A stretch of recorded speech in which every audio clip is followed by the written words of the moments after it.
हम पढ़ रहे हैं यूजर डिफाइंड फंक्शन। सही है। एक फंक्शन वो होते हैं जो बिल्ट इन होते हैं। सही है। बिल्ट इन फंक्शन वो होते हैं जो पहले से बनाए हुए होते हैं हमारे लिए। ठीक है। जैसे हमने देखे थे स्ट्रिंग के मेथड थे, लिस्ट के मेथड थे, वो सब फंक्शन है। सही है। उनको मेथड बोलते हैं किसी वजह से, वो हम बाद में पढ़ेंगे क्यों बोलते हैं। इसके अलावा हमने प्रिंट का फंक्शन देखा था। ठीक है। प्रिंट एक फंक्शन है। और आपका वो रीड लाइन सिंक, ये भी एक फंक्शन है। इन डॉट पास, ये भी एक फंक्शन है। ये सब फंक्शन है। तो ये फंक्शन से भरी हुई है पूरी प्रोग्रामिंग। ठीक है। ये सब बिल्ट इन फंक्शन है। अब हम पढ़ रहे हैं यूजर डिफाइंड फंक्शन, यानी कि जो कस्टम फंक्शन जिसको कह लो आप, कि जो हम बनाएंगे। ठीक है। Custom function. ठीक है। वैसे इनको यूजर डिफाइंड फंक्शन ही कहा जाए तो सही है, क्योंकि कन्वेंशन यही है। अच्छा। तो फॉर एग्जाम्पल मैं पहले अपना जो है मेन का फंक्शन बनाता हूँ। ये मेन का जो है ये भी एक फंक्शन है। ठीक है। ये मेन का भी अभी जो मैंने ब्लॉक बनाया है, जो अभी तक हम बनाते आ रहे हैं, ये खुद एक फंक्शन है। ये एक ऐसा फंक्शन है जिसको डार्ट कॉल करता है। ठीक है। ये अभी हम थोड़ी देर में देखते हैं। अगर हमें कोई फंक्शन बनाना है तो हम जैसे मेन का बनाते हैं वैसे ही बनाएंगे। ठीक है। जो फंक्शन का नाम है वो मेन है। ठीक है। वहां पे हम अपने फंक्शन का नाम लिखेंगे। ठीक है। ये जो है ना, ये पार्ट यहाँ पे हम अपने फंक्शन का नाम लिखेंगे। तो फॉर एग्जाम्पल मैं एक फंक्शन बनाना चाहता हूँ, प्रिंट माई नेम। ठीक है। ये मेरा नाम है फंक्शन का। फंक्शन का नाम वेरिएबल के नाम की तरह होता है। ठीक है। बीच में स्पेस नहीं आ सकते, नंबर से स्टार्ट नहीं हो सकता, फलाना ढमकाना। इसके बाद क्या है, पैरेंथेसिस है। ठीक है। जैसे मेन में हम पैरेंथेसिस लगा देंगे, उसके बाद कर्ली ब्रेसेस लगा देंगे। सही है। जैसे बिल्कुल मेन का लिखा हुआ है, मेन में ये वर्ड लिखा हुआ है, तो यहाँ पे अभी हम वर्ड लिख देते हैं। सही है। बात समझ आ गई। बिल्कुल मेन की तरह हमने बना दिया, बस नाम अपना दे दिया। ठीक है। इस फंक्शन में हम कुछ भी करवा सकते हैं। फॉर एग्जाम्पल मैं प्रिंट करवा देता हूँ, जो भी मैं मेन में करवाता हूँ वो इसमें भी करवा सकता हूँ। प्रिंट करवा देता हूँ, my name is,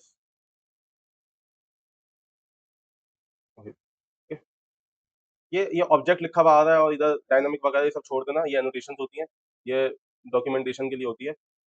development side पे जो है हमें बताने के लिए पहले से कि ये क्या चीज़ है, लेकिन अब इसको इग्नोर करो, इसका प्रोग्रामिंग से कोई ताल्लुक नहीं है। ठीक है। जैसे हम डिबगिंग पढ़ी थी ना हमने, ये उसके लिए, इसका प्रोग्रामिंग से कोई ताल्लुक नहीं है कि ऑब्जेक्ट लिखा हुआ आ रहा है और डायनामिक लिखा हुआ आ रहा है या कुछ भी ऐसा लिखा हुआ आ रहा है। ठीक है। अच्छा, तो हमने जो है एक प्रिंट करवा दिया, माय नेम इज मोहित। इसको फंक्शन को कॉल करते कैसे हैं, फंक्शन को कॉल करते हैं फंक्शन का नाम लिख के और उसके आगे पैरेंथेसिस लगाकर। ठीक है। इसको बोलते हैं कॉलिंग या फिर इन्वोकिंग आ फंक्शन। ठीक है।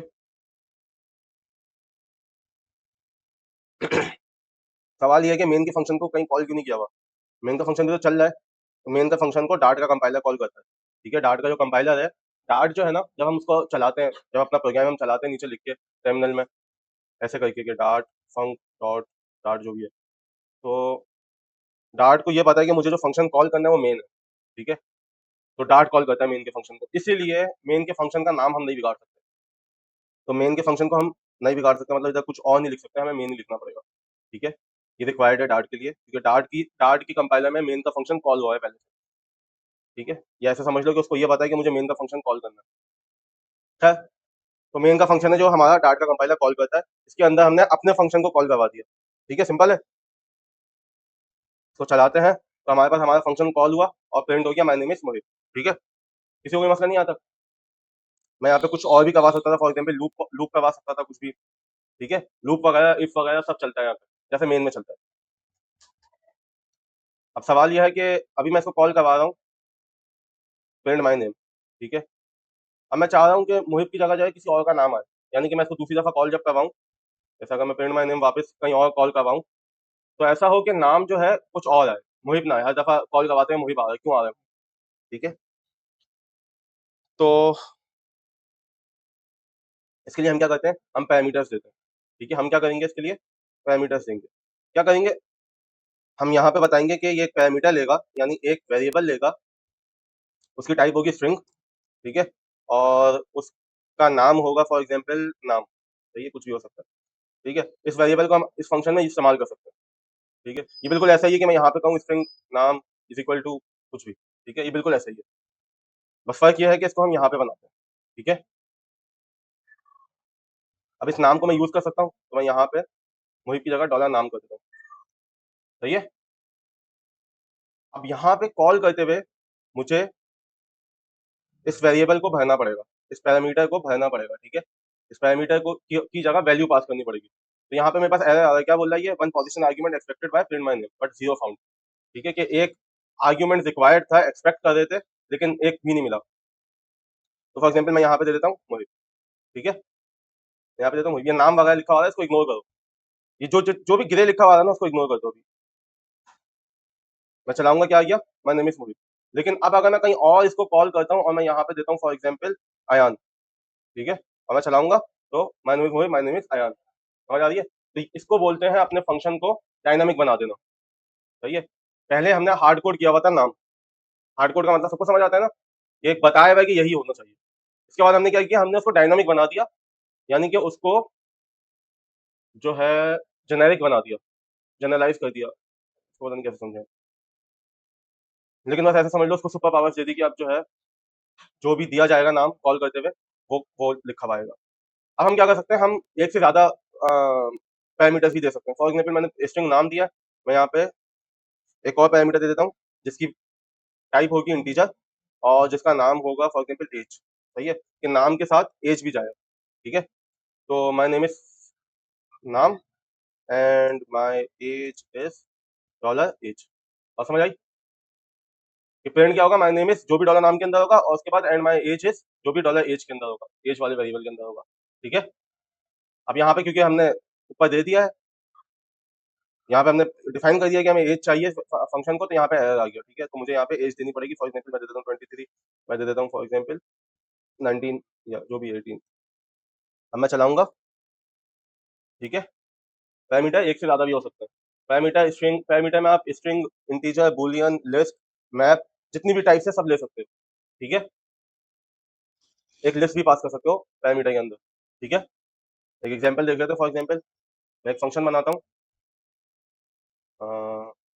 प्रिंट ऑल आइटम्स, ठीक है, कि ये क्या लेगा, एक लिस्ट लेगा, उस लिस्ट को हम कह देते हैं for example my underscore list, ठीक है।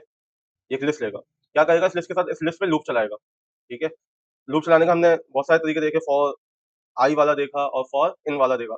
तो फॉर इन जो है वो इसके लिए ज्यादा अच्छा है, तो मैं कहता हूँ for item in my underscore list, ठीक है। इधर प्रिंट कर देता हूँ आइटम को, ठीक है। क्या कह रहे हैं हम इधर, कि इस लिस्ट पे लूप चलाओ, हर एक को आइटम समझो, हर आइटम को आइटम समझो और उस आइटम को प्रिंट कर दो, ठीक है। फॉर इन का लूप पढ़ा हुआ है हमने, वीडियो पढ़ी हुई है, देख लेना अगर नहीं समझ आ रहा हो, ठीक है। ये डायनामिक वगैरह जो लिखा हुआ है, बार बार बता रहा हूँ, इसको इग्नोर कर दो अभी, जो भी गिरे लिखा हुआ है उसको इग्नोर कर दो।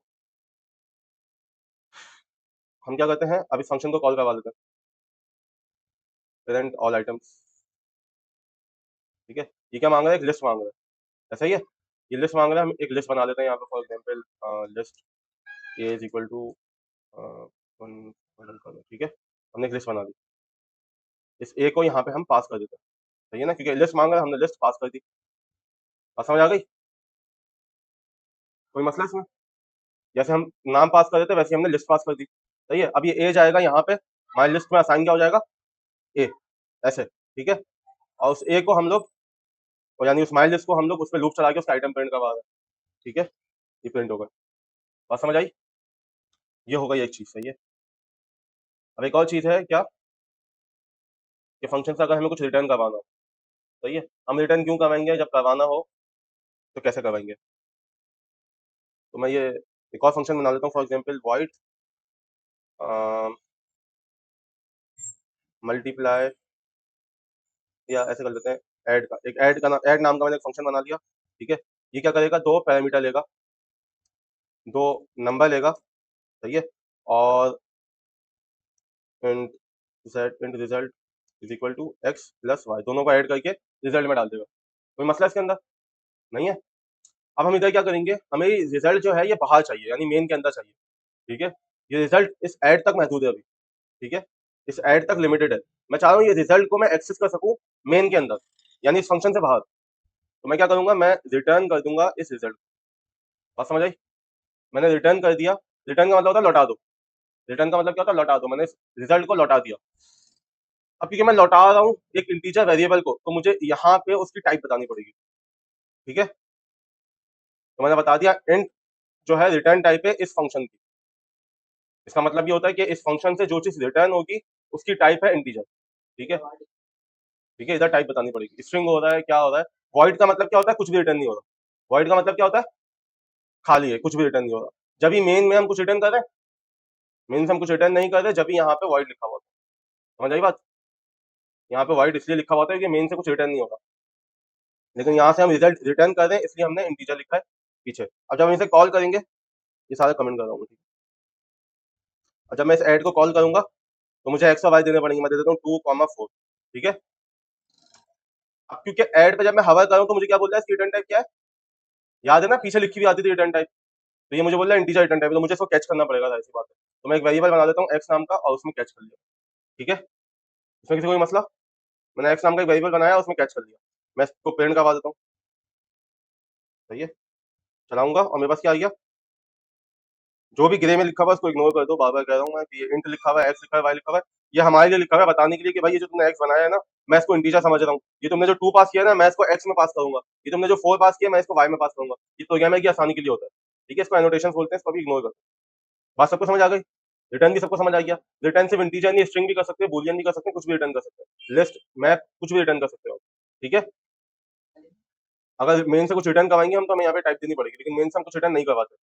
मेन से हम कुछ रिटर्न नहीं करवाते। ठीक है, एक वक्त आएगा जब करवाएंगे, लेकिन अभी कुछ नहीं करवाते। एक से ज्यादा टाइप किस चीज की है, रिटर्न एक ही चीज करवा सकते हो। रिटर्न आप एक ही चीज करवा सकते हो। ठीक है, रिटर्न आप एक ही चीज करवा सकते हो। ठीक है, अगर आपको 2 चीजें करवानी है, 3 चीजें करवानी है, सिर्फ लिस्ट में डालो, करवा दो। उसको एक लिस्ट में डालो, करवा दो। उस सूरत में इधर टाइप क्या आएगी, लिस्ट आएगी। ठीक है।